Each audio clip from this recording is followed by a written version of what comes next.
Yo, what is up, you guys? It is your boy, HamzaConnection here, coming at you live in this amazing studio. Yes, I said it in the other episodes. I am super fucking pumped being in the studio. I'm just looking around. If you guys could see it, man, woo, it's amazing. Or you can actually see it if you follow me on Instagram. I'm probably gonna post about it at some point. But basically, what I want to talk to you about is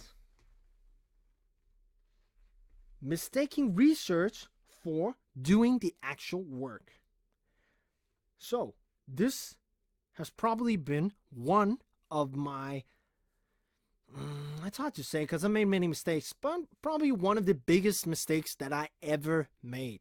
And that was to spend super crazy amount of time on researching rather than doing the actual thing. So here's what's up. And this is kind of embarrassing to me. So I really like fitness, and it has always interested me how you can like improve your body and all that stuff, grow bigger and stuff like that, and also like the health benefits and the way that you feel when you hit a good workout and all of this stuff, which I did today, so I'm super proud of that. Woo! But basically, that's always interested me, and I researched a lot about it when I was like 18 and wanted to get into it and stuff like that. I can't remember how old I was, probably 17, 16. I can't remember. But basically, when I was younger, I wanted to learn a lot about fitness. So I ended up watching a shit ton of YouTube videos about, hey, how to curl, how to bench press, how to increase your bench press and all that stuff. But I would actually do very little training. So I would know the principles. I would know, oh, you would do this and you would need to do this, and that. But I wouldn't actually do any of it. Like, not that many. Like, I would go out and work out whenever I felt like it and all this stuff, and that didn't bring that many results. Like, at the beginning, yes, that happened, but later on, it started, like, staling and stuff like that, so I didn't get that many results. But I would still research a ton of shit, and I probably ended up watching over 10,000 fitness YouTube videos. So, shit, man, I feel like I know a lot about that shit, but I didn't actually do it. And here's the thing. My arms didn't grow bigger because I watched more YouTube videos. My arms grew bigger because I actually went to the gym and did what I researched and tried out the things. Now, I'm not saying that you should never, ever research. Don't get me wrong. It's good. But what I'm saying is that you should balance it out with taking appropriate action. And what I was doing was I was mistaking research for the actual action that was needed to achieve my fitness goals. And that was the problem. That was a problem with me, because you can watch so many YouTube videos about, hey, being consistent and having your diet in check and all of that stuff, but that doesn't really matter. At the end of the day, like, now you have the knowledge, it's all about what you do with the knowledge. And that is why I wasted, like, not wasted, because it's still good knowledge and all that stuff. It helps me put things into perspective and all of this stuff. And it helps me not do the wrong things, and focus on, like, doing actual exercises that will get me better towards the goals that I aspire to do. But basically, what I'm trying to say here is that if I could go back, I would probably watch way less content and focus more on going out there and working out. And even if I made mistakes, I would still, like, you would still learn from your own mistakes. So that's it. So I would probably go ahead and work out more and actually watch way less YouTube videos. And this is the thing, what I did with yoga. I actually experimented with it. I had no idea what yoga was. Like, I knew, like, to some degree and all that stuff. It was some poses and stuff like that. And I knew it was beneficial for, like, stretching you out and all of that stuff. But other than that, I had no fucking clue what it was. So I didn't know what yin yoga was, what hatha yoga was, what yoga flow is, and all of that stuff. I had no idea.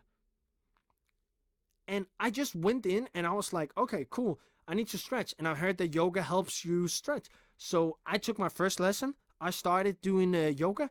And the first lesson was like, fuck, man, oh shit, I'm tight. And it made me aware of how tight I actually am about all the fitness and bodybuilding things that I was trying to do. That made me so tight because I never stretched out. And I had no clue about yoga. I didn't read about it. So I decided that, hey, this thing, I'm going to get into it without researching it. And I would say, now that I've been doing yoga for like 1 year, actually it's February now. So it's actually, yeah, it's actually 1 year ago. Exactly. I can't remember the exact date, but I remember it was February last year I started doing yoga. That's fun that I'm recording this episode here. But I digress. I didn't know anything about it. And funny enough, like I have improved so much in yoga. And the amount of knowledge that I know about yoga, about like yeah, 7 chakras and all that stuff and the breathing methods and stuff. Like I know very, very little about yoga. But I would dare to say that I have created so many results. So I realized that holy shit, sometimes the best thing you can do is just get an overview of the things and actually go ahead and do it. Because I notice now with yoga, whenever I'm reading about it now, I have my direct experience to put one on one with the things that I'm reading. And then it starts to make more sense because then I can see, oh, I'm struggling in this area. Let me read and research more about that area and all that stuff. And I was like, oh, this type of yoga I really like. What is this type of yoga? And then I researched, oh, this is yin yoga. Oh, I really like yin yoga. That's more the things that I need. I don't need that much hatha because I'm working out and all of this stuff.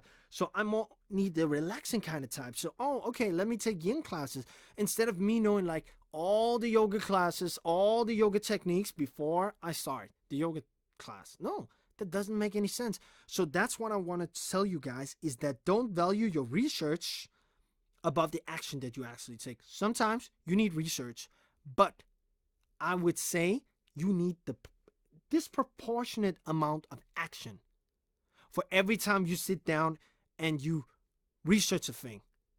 Because like you just learn so much from doing the actual thing than by reading and watching it. And that has been my experience with fitness, also my experience with business.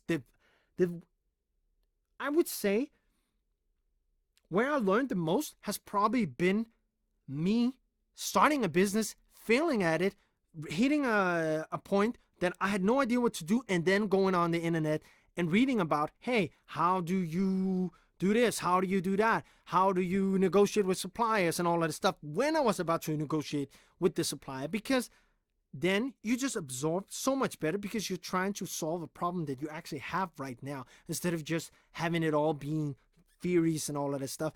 But that was it, man. Hope you guys don't make the same mistake that I did by mistaking research for doing the actual work, because I still have a tendency to do that sometimes, but it has really, really, really been limited now because now I am doing way more of the work compared to research. That doesn't mean that I don't research. There are some things that you just need to research more about and all that stuff.